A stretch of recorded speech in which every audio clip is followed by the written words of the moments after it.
Hello दोस्तों, मैं सौरभ हार्दिक स्वागत करता हूं आप सभी का आपके अपने परिवार द सॉल्यूशन इंस्टीट्यूट पे। तो आज हम लोग यहां से बात करने वाले हैं, बात करेंगे हम लोग CITS एंट्रेंस एग्ज़ाम के सिलेबस के बारे में। ठीक है दोस्त, हम लोग यहां से बात करें CITS एंट्रेंस एग्ज़ाम 2023 के सिलेबस क्या होगा और हमारा एग्ज़ाम पैटर्न क्या होगा और हम लोग कैसे तैयारी कर सकते हैं, इन सारी चीज़ों के बारे में हम पूरा डिटेल से बात करेंगे।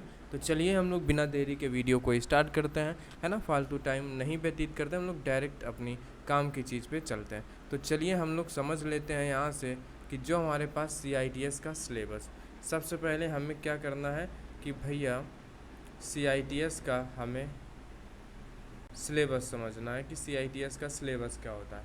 तो CITS का सिलेबस जो होता है हमारा, तो आपने जिस ट्रेड से ITI की है ना, क्या होता है कि सेम हमारा ITI लेवल होता है, ITI का सिलेबस होता है। यहाँ पे हम बोल सकते हैं सेम हमारा ITI का ही सिलेबस होता है ना। जो हम लोग ITI में पढ़ते हैं वही सेम सिलेबस हमारा CITS में आता है। तो हम लोग बात करेंगे कि भाई CITS में सेम आता है, तो चलिए एग्ज़ाम पैटर्न क्या होगा, एग्ज़ाम पैटर्न हमारा कैसा होगा, इसे हम लोग यहाँ से देख लेंगे कि हमारा जो है यहाँ पे कि हमारा यहाँ से एग्ज़ाम पैटर्न कैसा होगा। एग्ज़ाम पैटर्न हमारा जो है वो हमारा कैसा होगा, यहाँ से इसके बारे में बात करते हैं। तो एग्ज़ाम पैटर्न की अगर हम बात करते हैं तो एग्ज़ाम में हमारे कितने क्वेश्चन आते हैं। एग्ज़ाम में हमारे जो यहाँ से आपको क्वेश्चन मिलते हैं, जो नंबर ऑफ क्वेश्चन मिलते हैं, तो आपको मिलते हैं 100 क्वेश्चन। ठीक है, आपको कितने क्वेश्चन मिलते हैं, आपको 100 क्वेश्चन जो है यहाँ पे मिलते हैं।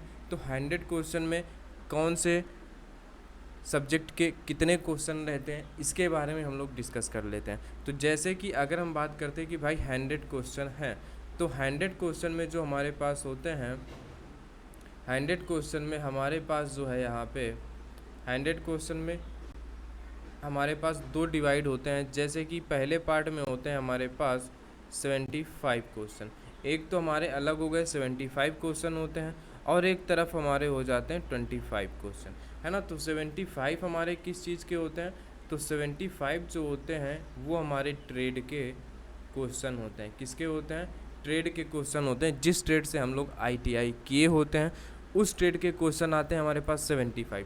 और ये जो इधर हमारे आपको 20 क्वेश्चन दिख रहे हैं, तो 25 क्वेश्चन दिख रहे हैं, 25 में से 20 जो होते हैं हमारे पास, 20 आते हैं मैथ के, और इन्हीं 25 में से जो हमारे पास 5 होते हैं वो आते हैं हमारे पास यहाँ पे रीजनिंग के। किसके आते हैं, वो आते हैं हमारे पास यहाँ पे रीजनिंग के। तो रीजनिंग हमारी बिल्कुल सिंपल होती है, उसमें जनरल पूछा है, जनरल आपकी मेंटलिटी चेक करता है कि भाई ये चीज़ किससे रिलेटेड है, वो चीज़ किससे रिलेटेड है, ऐसे पूछता है। मैथ में हमारे पास कितने चैप्टर होते हैं, मैथ में हमारे पास टोटल यहाँ पे 11 चैप्टर होते हैं, जो हम लोग यहाँ पे मंडे से बैच स्टार्ट कर रहे हैं। तो आप लोग यूट्यूब पे फ्री पूरा आप CITS की तैयारी कर सकते हैं। ठीक है, वहाँ पे आपको पूरा कॉन्सेप्ट और कुछ आपको वहाँ पे क्वेश्चन भी कराए जाएंगे जिससे आपका क्लियर हो जाए। ठीक है, तो चलिए हम लोग आगे बात करते हैं कि भाई ये बात हो गई कि भाई हमारे 100 को जो क्वेश्चन होते हैं एग्ज़ाम पैटर्न में, 75 तो हमारे ट्रेड के हो गए, है ना। उसके बाद 25 जो हो गए हमारे पास, उसमें से 20 हो गए मैथ के, 5 हो गए रीजनिंग के। तो सेम यही हमारा ITI का भी जो एग्ज़ाम होता है उसमें भी 75 थ्योरी आती है और 25 हमारे पास मैथ और रीजनिंग के क्वेश्चन हो जाते हैं।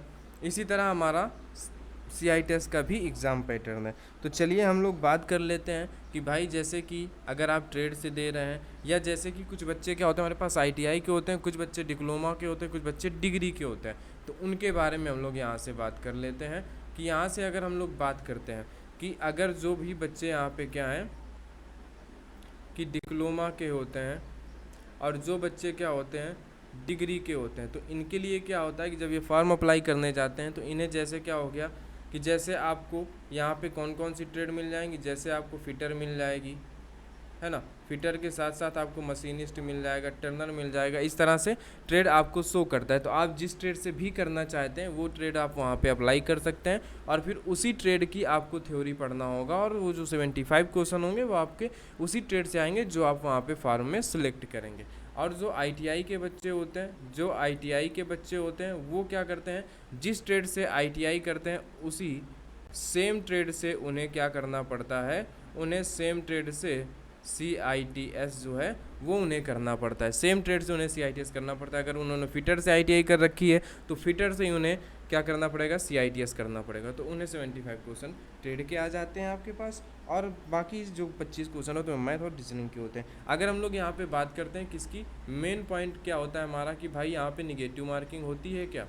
अगर हम बात करें यहाँ पे कि निगेटिव मार्किंग की, अगर हम लोग बात करते हैं निगेटिव मार्किंग, तो निगेटिव मार्किंग जो होती है हमारे पास यहाँ पे बिल्कुल नहीं होती है। तो आपको डरना नहीं है। अगर आपके पास 100 क्वेश्चन है तो आपको पूरे 100 क्वेश्चन को ही टिक करके आना है, आपको बिल्कुल नहीं घबराना, क्योंकि यहाँ पे माइनस मार्किंग नहीं है ना। आपको जो टाइम मिलेगा, टाइम आपको कितना मिलेगा, टाइम आपको पर्याप्त मिलने वाला है 2 घंटे।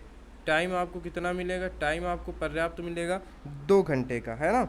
और इसमें सिलेबस आपको बता ही दिया गया भाई, एग्जाम में क्या आएगा, CITS के सेम ITI का सिलेबस आएगा और आपको कुछ नहीं पढ़ना है। अगर आप फिटर के छात्र हैं तो हम लोग मंडे से फिटर का एक बैच स्टार्ट कर रहे हैं, जिससे आप लोग तैयारी कर सकते हैं। अगर आप पहले से कहीं से पढ़ रहे हैं तो आप वहाँ से भी तैयारी कर सकते हैं। और फिटर के हम लोग MCQ सीरीज भी चलाने वाले हैं और CITS के लिए हम लोग मैथ भी चलाने वाले हैं। तो आप हमारे चैनल को सब्सक्राइब कर सकते हैं जिन्होंने अभी तक नहीं किया है, और इसी तरह CITS से रिलेटेड और जॉब से रिलेटेड अपडेट पाने के लिए हमारे चैनल को सब्सक्राइब करके ऑल पे उसका जो बेल नोटिफिकेशन होता है उसे सेट कर लें, ताकि आने वाले वीडियो आप सभी को सबसे पहले मिलते रहें। और अगर आज की अपडेट आपको अच्छी लगी है तो आप वीडियो को लाइक कर दें और कमेंट करके ज़रूर बताएं कि अपडेट कैसी लगी है।